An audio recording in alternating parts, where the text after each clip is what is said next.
Sister Hajara from Somalia. Assalamu alaikum, sir. Wa alaikum assalam wa rahmatullahi wa barakatuh.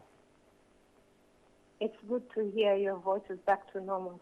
Thank you, Sister Hajara. Barakallah fiki. It is the blessings of your dua. Thank you so much. Okay.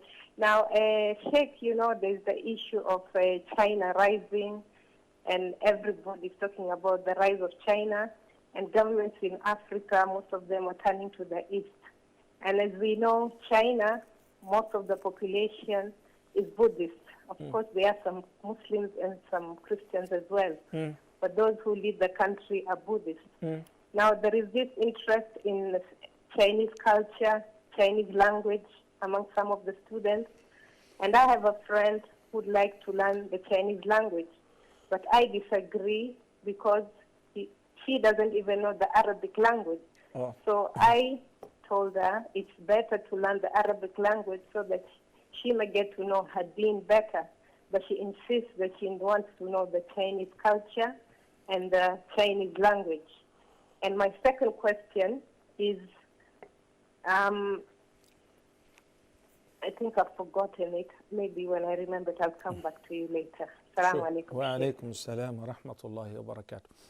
Sister Hajar, it all depends on the motive.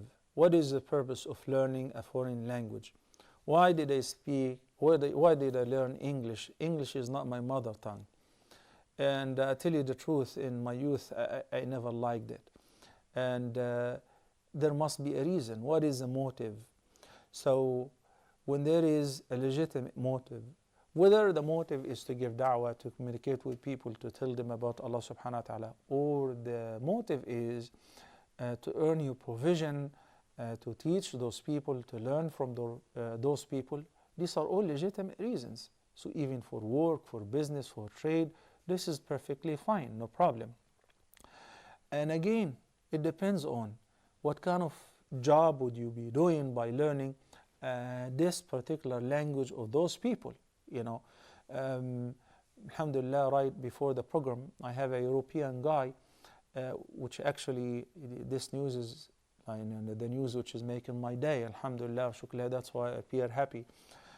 He said he's been working as like an executive or a chief person in a five-star hotel, and he's been learning and studying about Islam, and he really wanted to become a Muslim, and he accepted Shahada, alhamdulillah, a few minutes before the program.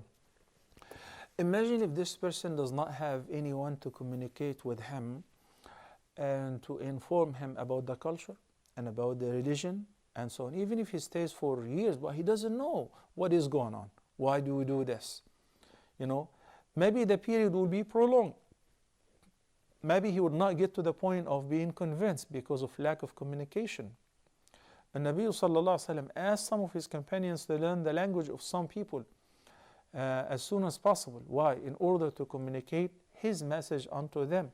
وَمَا أَرْسَلْنَا مِنْ رَسُولٍ إِلَّا بِلِسَانِ قَوْمِهِ لِيُبَيِّنَ لَهُمْ. We have not sent a single messenger, but with the tongue, the mother tongue of his people, in order to explain to them. Wallahi, if I have the opportunity to learn seven languages and to master them, to be very fluent in them, I would definitely do it. So again, it depends on the motive. Barakallah fikum. And there is no conflict of interest whatsoever between learning any foreign language and learning Arabic as well, the language of the Quran. But you have a nice catch there, which is, if you are so dedicated and you can create time and you can spare time to learn a totally new language and a totally new culture for you, then what about the language of the Quran, the word of Allah subhanahu wa ta'ala? That should be that should have the greatest interest. So I wouldn't say no, do not learn Chinese, but I would say learn Arabic and learn Chinese. Learn Arabic and learn whatever language otherwise will facilitate your business and communicating with others. Barakallahu feekum. Sister Hajara from Somalia.